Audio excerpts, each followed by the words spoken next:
Hello, everyone. My name is Robert Galstian, and I'd like to welcome you to Todd Williamson in conversation with Priscilla Fraser. Before we start, I would like to make this discussion as interactive as possible, so please feel free to submit any questions you have by using the Q&A function on your consoles. Todd Williamson has been a vital part of the California School of Abstraction. The Pollock Krasner Foundation awarded him the Pollock Prize for Creativity. This was the third time the prize has ever been awarded, and the full $50,000 award was directed towards his exhibition, Processional, at last year's Venice Biennale. In partnership with the MAK Center for Art and Architecture, and curated by the MAK's director, Priscilla Fraser, Processional was presented at Vivaldi's chapel, the Chiesa di Santa Maria della Pieta, located on the Grand Canal. Todd Williamson has exhibited extensively in the US and abroad, including the Palm Springs Art Museum, Stencil, Villa Di Donato, and Mocha. Priscilla Fraser is the director of the MAK Center for Art and Architecture at the Schindler House in LA. Prior to this position, he was senior architect and project manager at LACMA. Well recognized for designing notable installations like Chris Burden's Metropolis 2 and the James Turrell Retrospective, Priscilla joined architect Peter Zumthor to oversee multiple teams working on his forthcoming LACMA redesign. She has also served as Director of Exhibitions and Publications with Stephen Hull Architects and worked under Barry Bergdahl in the Architecture Department at MoMA. So thank you, Priscilla and Todd, for being here. Let's go ahead and start. Hey, thank you and thanks for the introduction. I guess we were all in a very different place this time last year, but I'm happy to be together again, virtually at least now. Todd, I just wanted to give the audience a little bit of an overview of what you and I had discussed covering today, if that's okay with you, just to get things started. I know that you and Robert had a discussion recently, largely about the content of our exhibition, Processional, and your practice, as well as what you're working on today. So while I'm sure this discussion will cover those topics and go into our exhibition in greater detail, I think that part of what we wanted to focus on was perhaps more of the pragmatics, and logistics that go into participating in something like the Venice Biennale, and perhaps using that discussion as a platform to more broadly address the topic of art fairs, the topic of exposure, especially in the context of what's going on today. Yeah, and I think that it's important that the people that are listening, please, do the question and answers, pipe in. It would be a more interesting discussion if we all have something to say, and I think we do. For sure. So I guess maybe it's best for me with kind of in telling the story or narrative of the Venice Biennale last year and our participation together, to discuss how we became involved and perhaps hear a little bit more of what was going on before our involvement. The MAK Center was, of course, thrilled to be invited to partner with you through you and Robert in the preparation and planning for this exhibition. Since we are a small nonprofit institution, we of course came at it from that perspective. But as we've discussed, the Venice Biennale and art fairs in general are largely a platform for sales and exposure for the individual artists. So while we were brought into this discussion in December, I know that you had previously been planning your involvement, and of course had previous exhibitions and connections to Italy. And I'm wondering how that informed your process and really where things began even prior to our involvement. Well, I think the logistics of doing anything in Venice is so difficult. And for me, I had shown in Italy enough to where I understood a lot of the logistics. So in preparing for this, I mean, we did this on such a shoestring budget too. Right. The art itself and what we did with the music and the paintings cost a fraction of the budget for the Biennale, which most people think is paid for by the Biennale. And as you know, that's all us doing. So it was that for me was the most difficult thing, and also the good thing about having been there so many times. And plus I had a lot of friends there. My friends, the Pennas that live in Naples, helped me so I could sit in paintings rolled. And then I hired someone to create frames. So we did everything in the church on site, and that saved me a tremendous amount of money in shipping. Yes, yeah. I feel like you really just officially moved into Italy and Venice in particular during this whole process, which I think was also part of what made the ultimate exhibition feel so of the space, of the time, and certainly the topic of the Biennale itself, which now feels like they had a crystal ball last summer with the May you live in interesting times. And in a sense, I think that you did as well.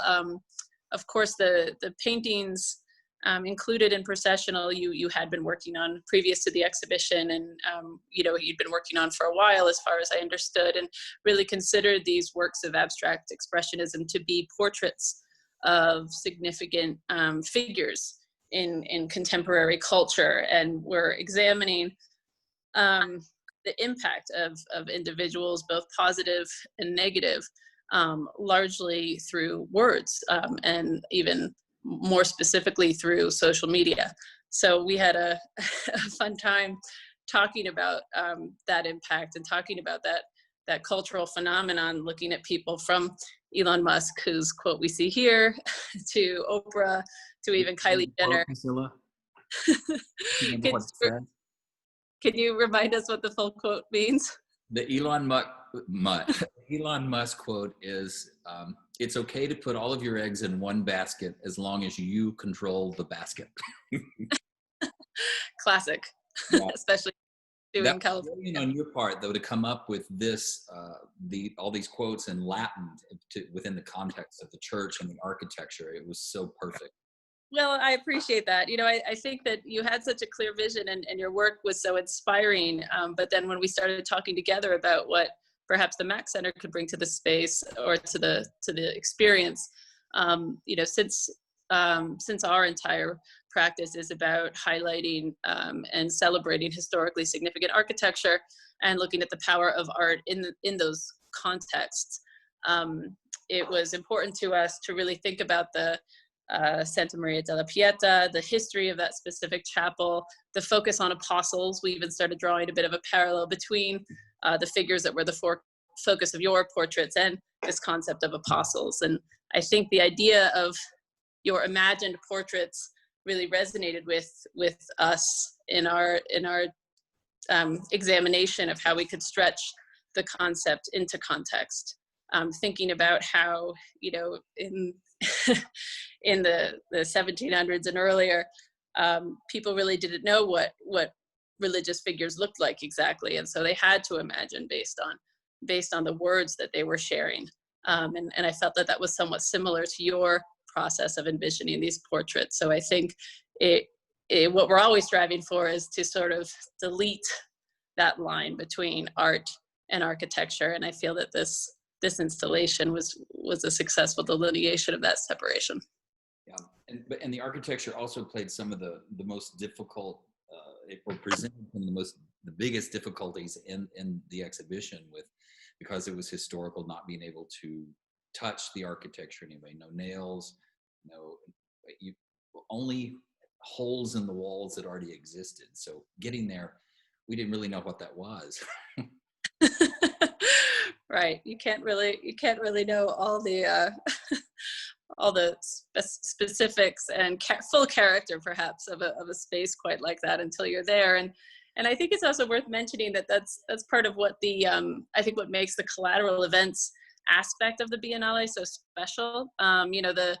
The national pavilions in the Giardini are often so designed before the art even comes in to almost turn them into a gallery space.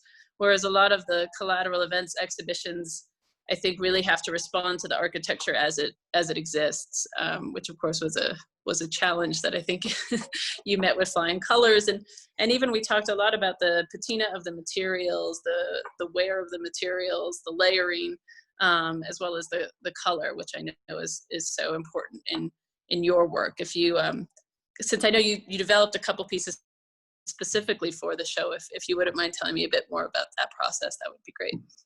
Well, I started the show with the white painting that Robert was just showing, and this gray piece, and these are Hmm. the vestibule of the church. And I sent the white piece to the composer and said, this is how I'm going to start all of the paintings for this exhibition, and I'd like you to create music that goes with what you see and that emotion that you feel.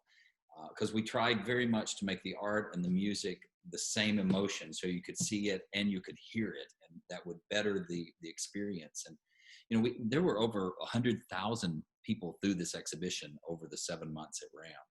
So Wow. a great turnout. For sure. And you mentioned the music. We're sort of playing a little insider baseball here, I guess. So maybe if we could tell anyone listening a bit more about Greg Walter, the history of how you work together, and really his process for developing music to accompany your work in this installation. Well, Greg and I were college friends, and he's a brilliant musician. He was in the original cast in Chicago of Forever Plaid, and he's toured with everyone from Patti LuPone to Chita Rivera. But Greg also is a brilliant musician. He's an assistant dean now at the University of North Carolina School of the Arts, and we composed this entire exhibition via FaceTime. So I would send him a link with the paintings, and he would send me a thing with the music, and we would work on it back and forth. And I have very specific ideas about what I want, but I never want him to think that I'm telling him how to do music, because that's his thing. So I would say, I want things that sound very Philip Glass, like in the Hours. I wanted that repetition, and I wanted kind of a nocturne, which gives you that flow that happens in some of Chopin's music. But then I totally let Greg do what he wanted to do, and he started the piece opens up with a fugue, and for him there were snare drums that kind of go pop pop pop pop, and it was mimic the idea of like bullets, because at that time we were going through everything. The big thing was immigration. Political unrest, immigration, and so he tried to capture that in the music. And then we refined it a bit as we went along, and even after we got to the church and installed everything, we were very lucky. Decibel gave us, they sponsored us and put an amazing grand piano an electric grand piano in the space. So Yeah. Things that were fantastic. Well, this picture brings back the amazing memory of Greg's live performance during the opening. When he not only played the piano, but also sang. And we discovered he's not only a great composer, but has a fantastic voice. And we also learned that the acoustics in that hallway are remarkable. I know that the idea of the sound towards the end of the hall was always part of the processional concept, that when you're drawn into the space, you really feel like you're part of some sort of traditional march progression of a process, which was how you wanted people to view the paintings, but also how we discussed experiencing the space. So I think being able to have that special moment where he just stood alone right in the center and shared that talent was appreciated by everyone.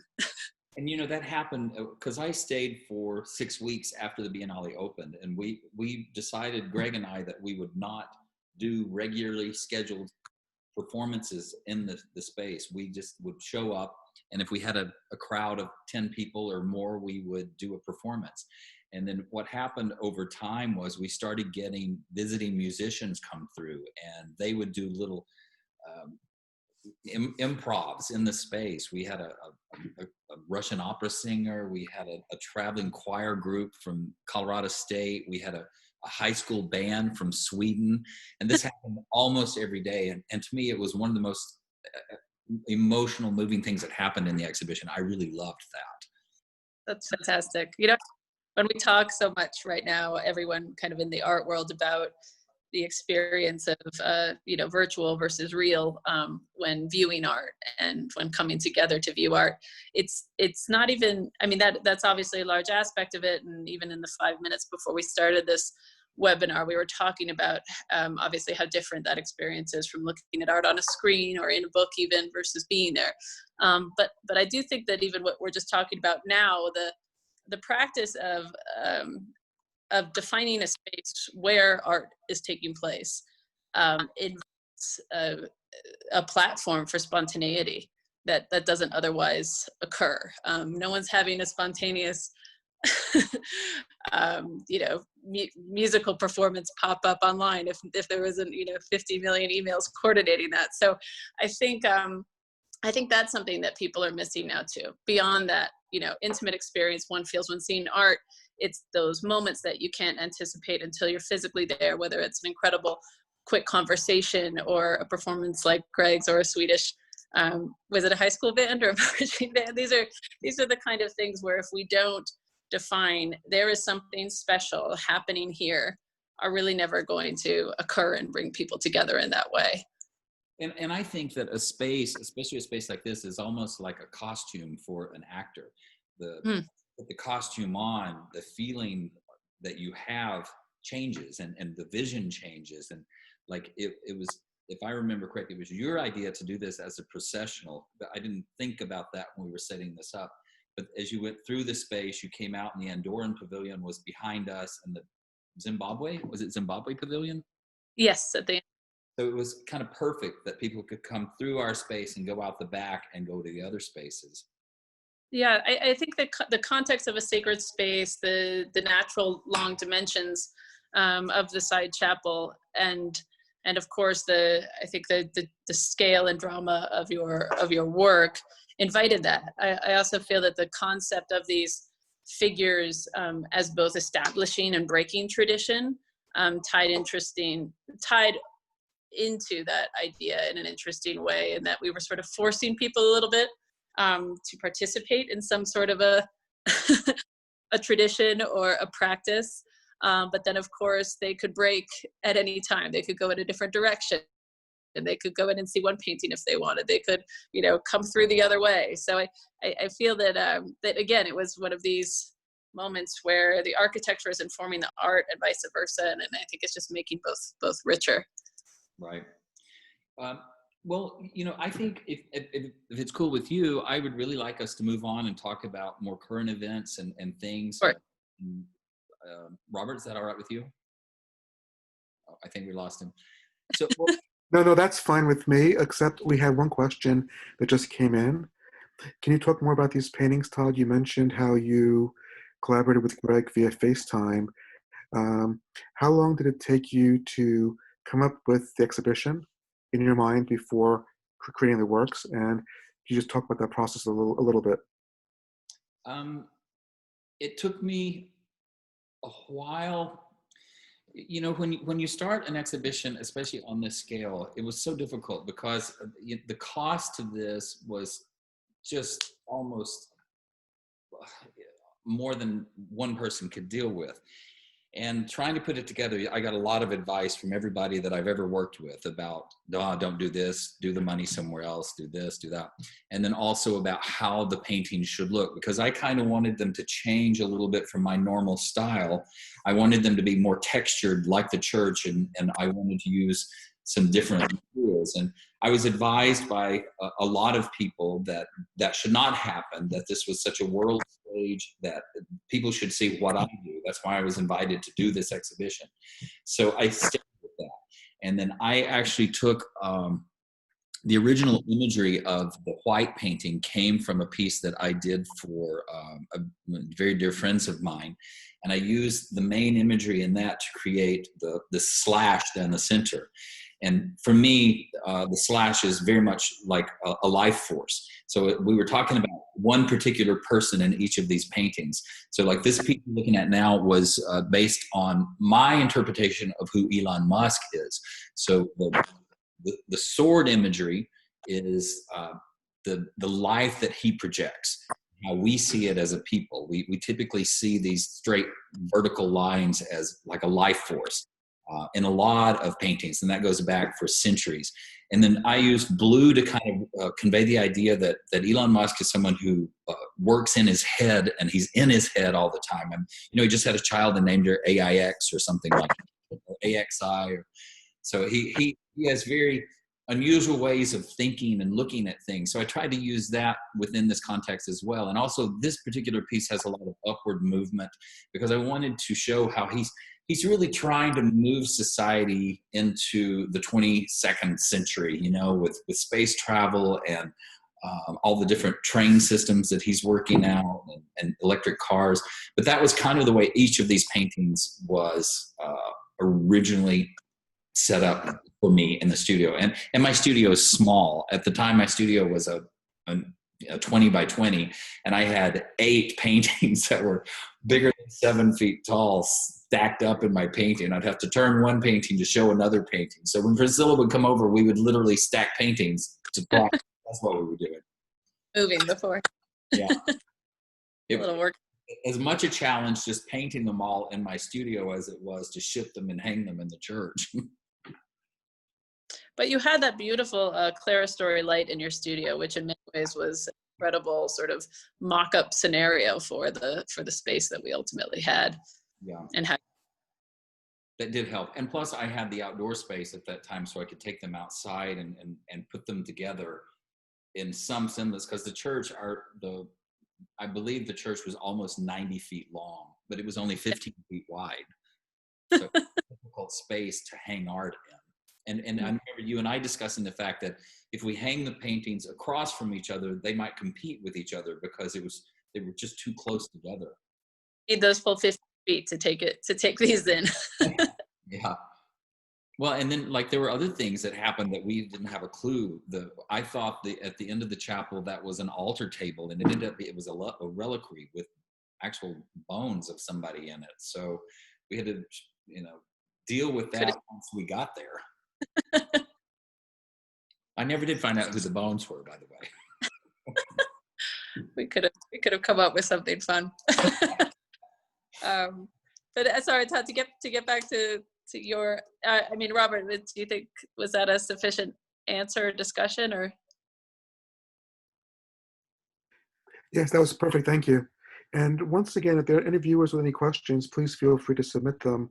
We want to make this an interactive conversation as possible. Please use the Q&A function on your console. Thank you. Yeah, I think that in moving the conversation forward, I think it's important that we discuss how foundations and artists work together, and how that is going to change completely going forward. Priscilla is with the MAK Center here in West Hollywood, and my studio is here in West Hollywood, and I'm also on the Arts Commission for the City of West Hollywood. So we work very closely together with, the city works very closely with all of the different foundations and organizations. And I think it's going forward, we're going to have to work very closely together. I see for me dealing with my galleries, I've had to correct a couple of my gallerists a time or two already and say, things are different now. We have to work very closely together. You have to tell me what you're doing and what you need and let me help you. Because for me in the past, galleries have, this is their business and all you do is send them art. And I think one of the biggest changes is going to be that artists have to take more control of their careers, and in working with the galleries stronger. They have to have a presence that is more controlled going forward. But how do you think about that, Priscilla, especially with your foundation? Because you guys work on a small budget as well, and you do a lot of programming. We have a tight budget. We have 3 exhibitions a year at the Schindler House. We have 4 exhibitions a year at the Mackey Apartments. And then we do numerous kind of short-term installations, events throughout the year. So it's a pretty robust program for, a staff of 5 and a relatively small institution. And all of our programming is funded by foundations or patrons or government grants. It really is entirely self-motivated and motivated by those concepts. So it is, it's never an artist just saying, I want to show this at the Schindler House, and us saying, great, here's the money to do it. It always has to be, I wish it were. But instead it's always, okay, well, what's your work? If we're not already familiar with it, usually we are. How do you see it why do you think it's necessary to have it shown in this context?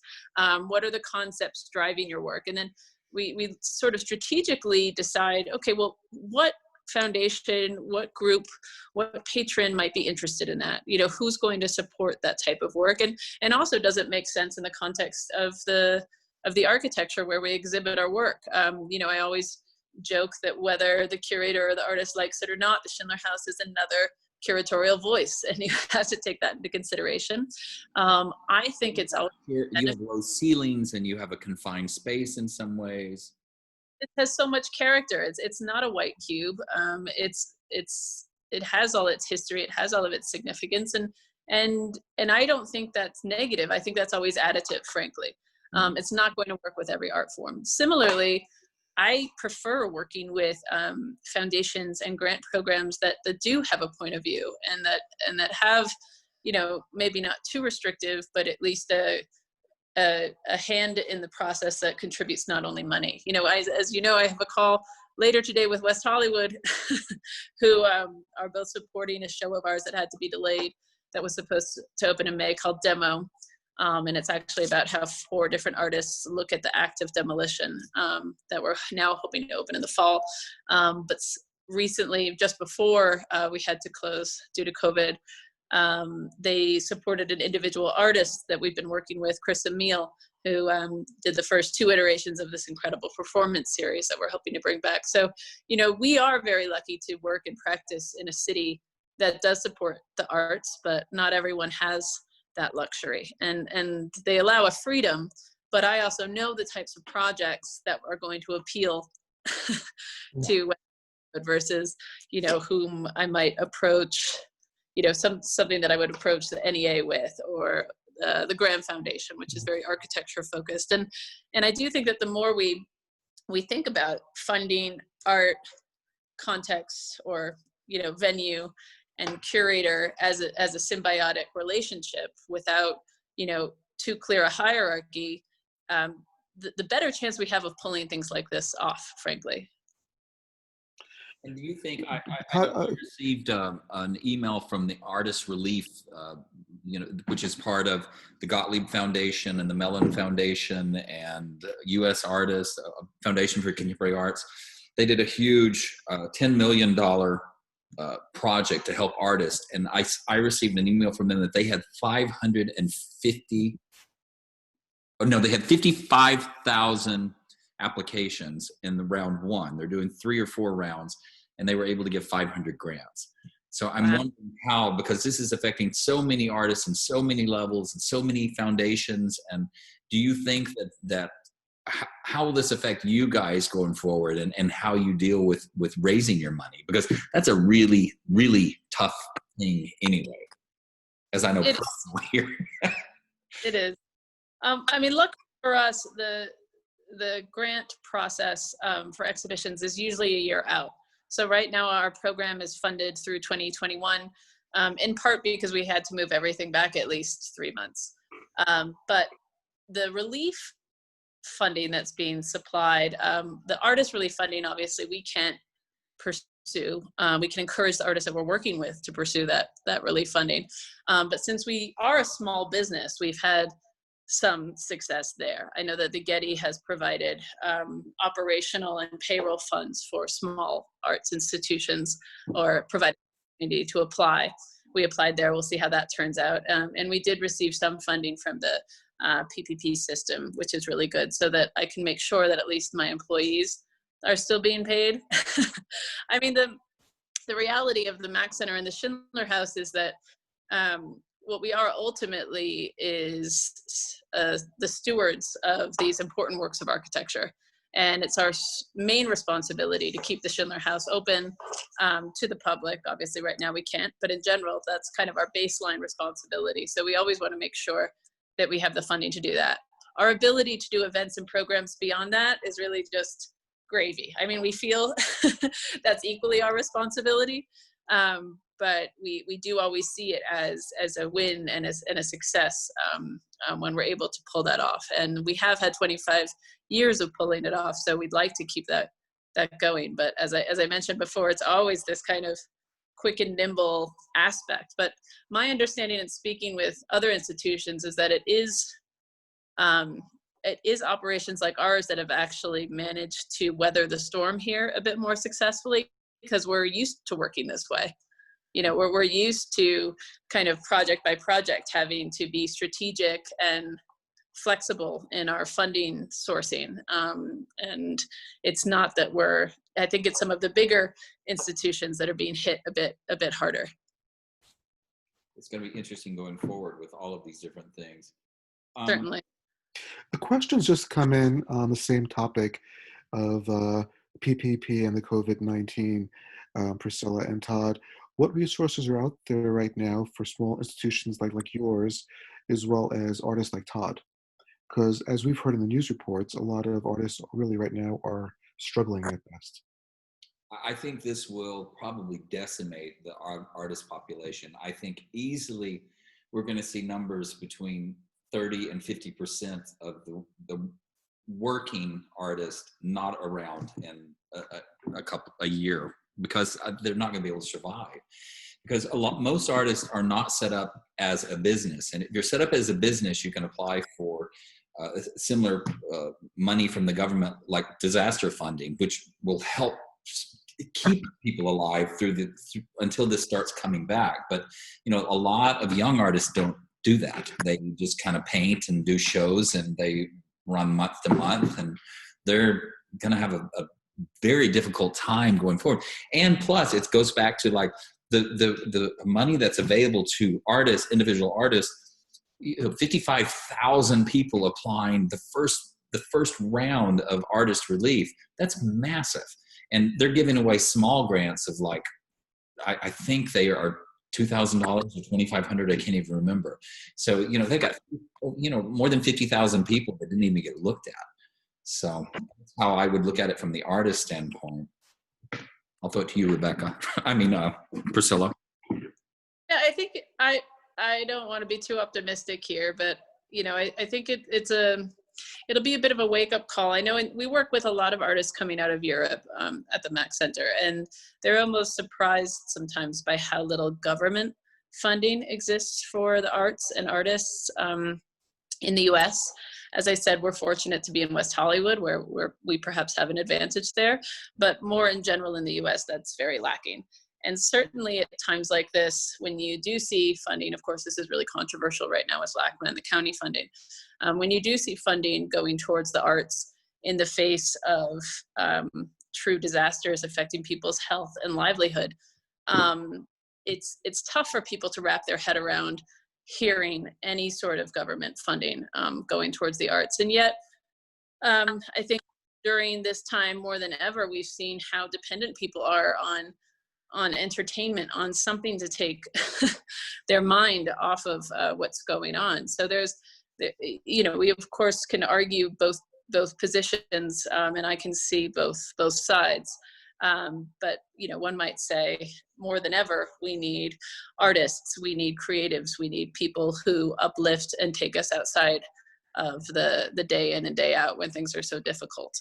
So it's I think it's going to hopefully influence and inspire a bigger discussion about funding of the arts, how it should work, and how integral it is to society.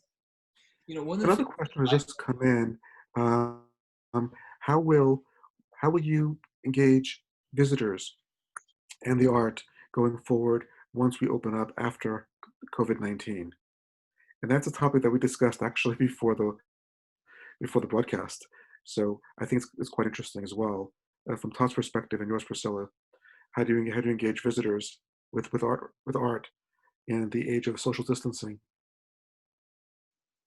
Well, I personally find the virtual art experience to be a little lackluster, but I am specifically in the realm of art where site specificity is everything. But prior to the MAK Center, I worked largely with installation artists who were doing artwork that had to be experienced firsthand and in a very specific way.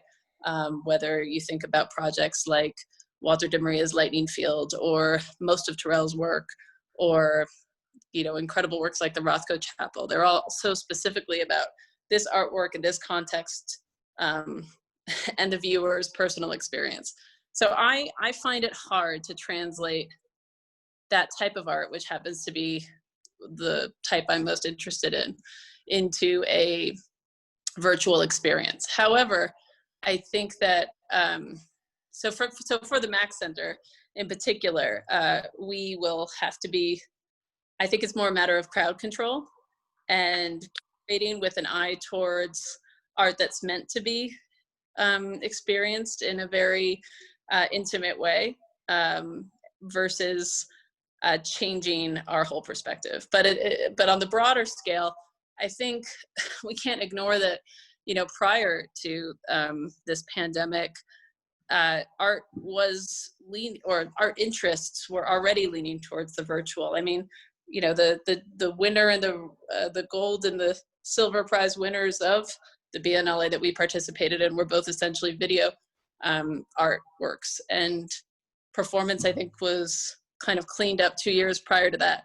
So there has been this leaning towards art that can be shown in many different contexts, many different ways, translated, shifted digitally, communicated digitally. So I don't want to sound like a dinosaur. I'm certainly interested in that type of art too. It's just not specifically what we do at the MAK Center. So for me, maybe it's a bit more of a challenge than for other artists. But I do believe in one-on-one experience. I believe in the intimacy of showing art in the context of a home. I think that has a far different impact from in a gallery, from on a screen. So I feel that if it means we have to control numbers and be more strategic about timing, that's okay with me. And that's correct, Priscilla. That's the beauty of the Schindler House, because the work is very intimate. You're able to walk around it. You get really close to the work, regardless of who you're exhibiting. That's just the beauty of the home. It's very intimate, it's very personal, and everything's on a normal scale. It's not a white cube.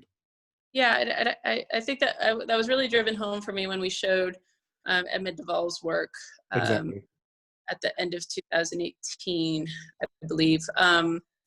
And he was really adamant about not putting some of his ceramic pieces behind glass the way it would normally be shown. One specific installation he did in Pauline Schindler's studio. And I remember Gagosian was a little worried about, a little up in arms about that. But, he said this is a home. And when someone exhibits art in their home, they don't have that barricade. You are supposed to feel like you could touch it. You're not in a museum. And I think that was important to me. And, in working with Todd and how much he thinks about natural light in his work and how it hits the pieces at different times of day and different times of the season. I mean, this is something that I think most artists consider, and you don't get that from blasting artificial light in a white space. So we try to embrace that opportunity from both the artist's perspective and the house's perspective in how we exhibit. I've worked for years on trying just to figure out how to photograph my work, because it never photographs the way it actually looks because of the layers and the way the light affects the work. And I think about that. If we're doing the show that I was supposed to do in New York, it was supposed to open May 2nd. So now I think it's going to be in the fall, but they want to do a virtual thing. And I'm not really sure how that's going to work as you do a walkthrough, especially with my work, with paintings. If you're doing an installation, you can get the feeling of what the installation is more easily than you can from paintings or certain things like I think. I also think that the art world has started to change a little bit, where they're wanting art that's a little more personal. They're wanting something they can kind of touch and be a part of, as opposed to these massive installations that are a little impersonal. I think the world is going back to a place where it wants a more personal touch. It wants less of this impersonal and a little less of the Kardashians and a little more of like Family Man.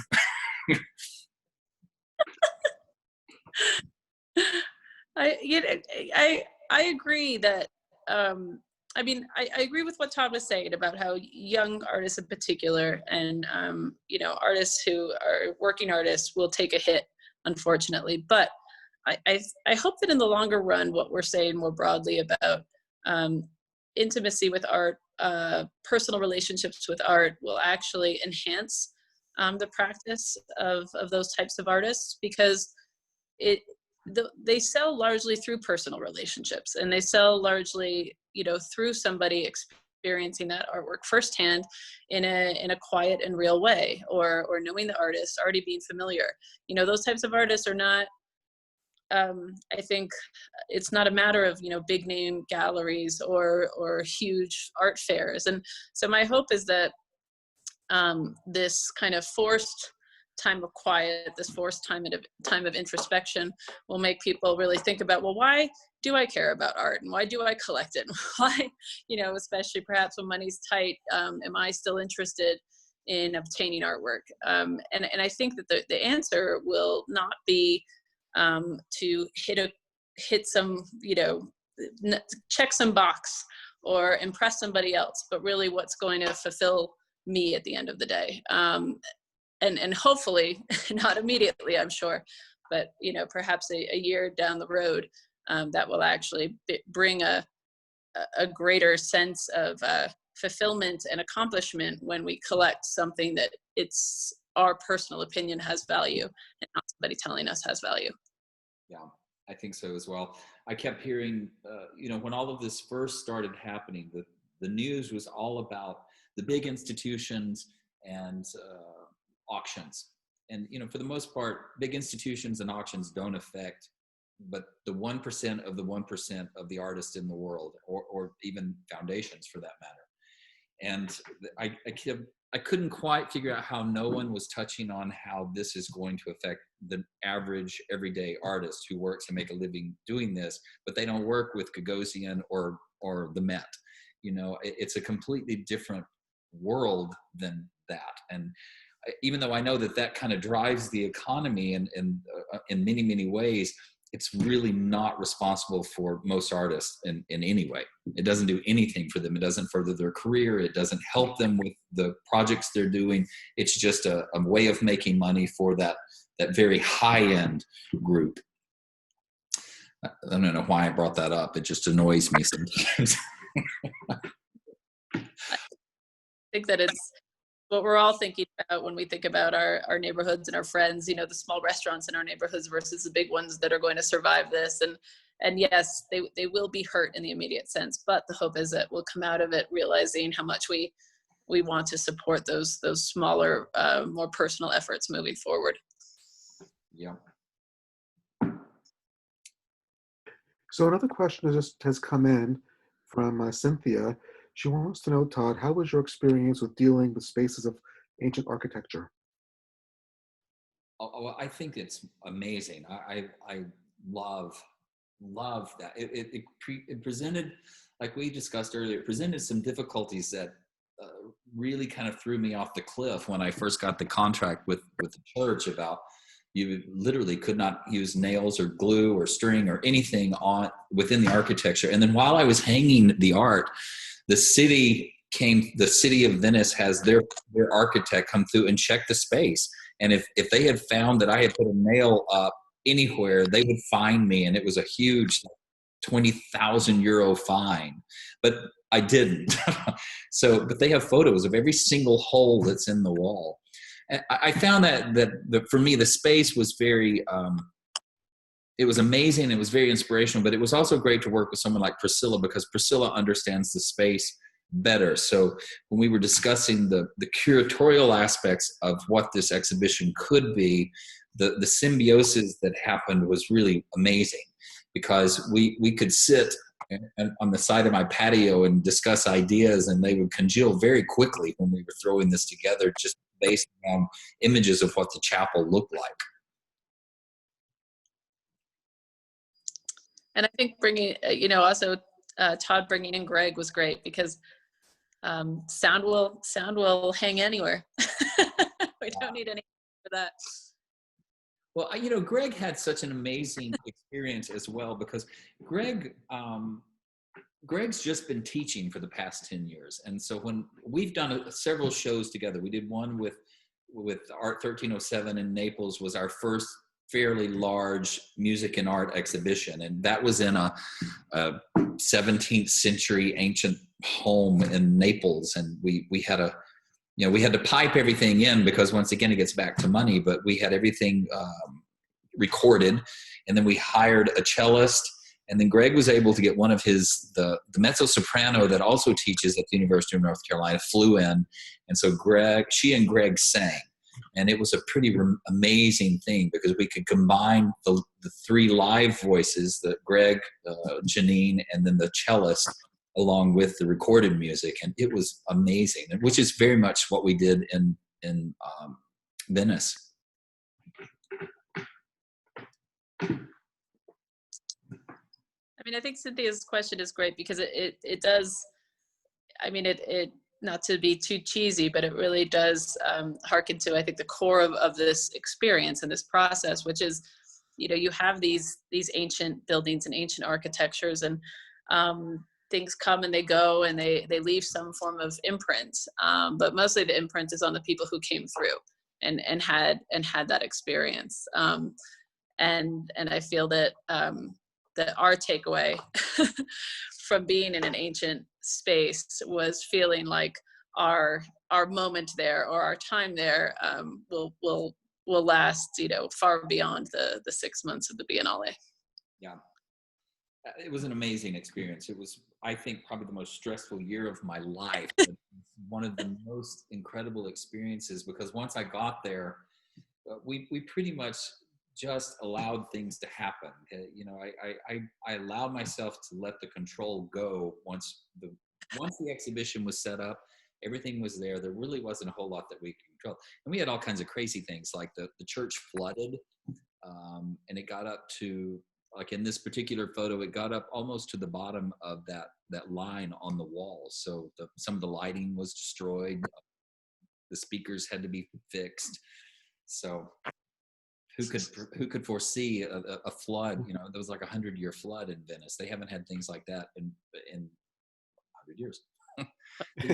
We dealt with just things that just Well, Cynthia responded back. She said it's a wonderful experience for all of us, and I totally agree with her on that. It was really wonderful. The opening week especially, I think you said we had 10,000 people that first week alone who came and saw the exhibition, and just the crowds that came in and the reaction. And I'll never forget when the priests from the church came in and they loved the exhibition. So talk about that. Talk about that, Todd, if you don't mind, because that was wonderful to hear them oohing and wowing over the show. Well, I think the church creates a reverence. It's almost like the Rothko Chapel creates this reverence, and when you're there, you feel small. And the space here creates that same emotion when you're in there, and with the music playing. And we played it a little bit loud because I wanted it to be just slightly uncomfortable for people. Even though the music was very beautiful, I wanted it to be loud so you really felt the music when it would swell and it would kind of shake your body a little bit.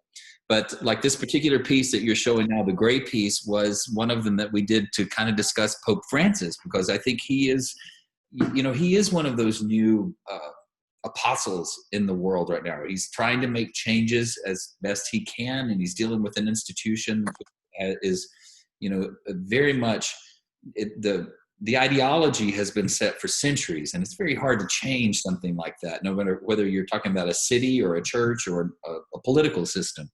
And I thought it was interesting that the priest felt that, and they picked up on it, and they wanted to experience it more, and it meant a lot to me. For me, some of the best times were to walk in, and there would be two people in the chapel, and they would sit in the chairs, and they would stay for 45 minutes just sitting and listening to the music and the art, and they come out crying. They didn't know who I was because I just sat like I'd let the attendant leave, and I would sit there, and they would be crying.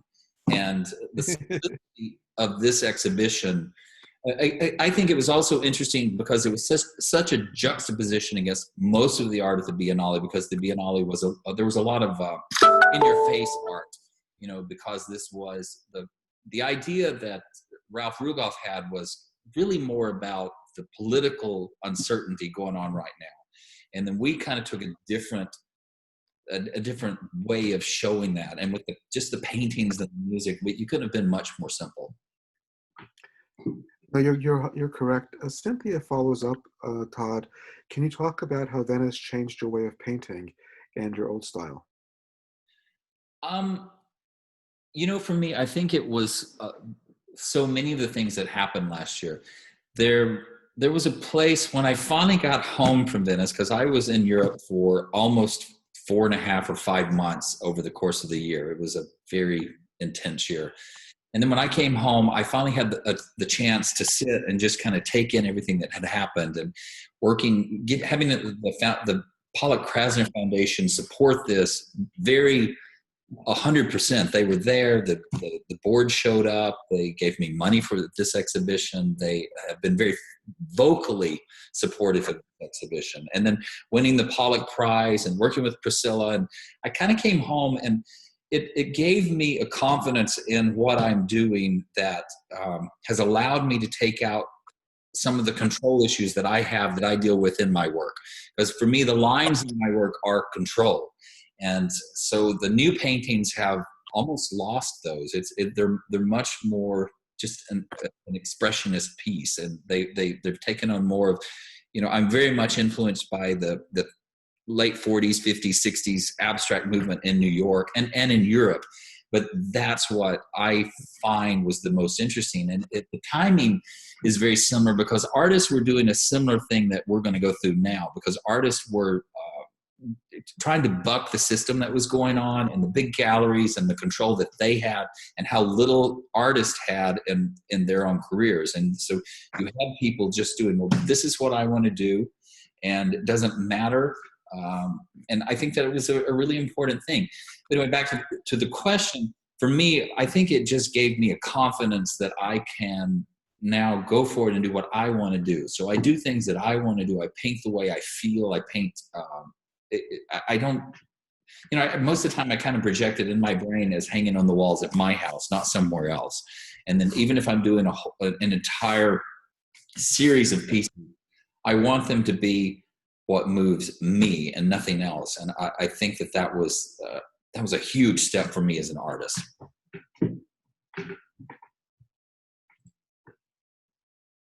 And I think that's a great point to end on. So thank you, Priscilla. Thank you, Todd, for a very interesting discussion today. Thank you, everyone, for joining us as well. Further information on this and our COVID-19 fundraiser is available on our website and ArtNet pages. And this will be uploaded on YouTube later on today. Thank you again, everybody. Bye. Thanks. Thanks.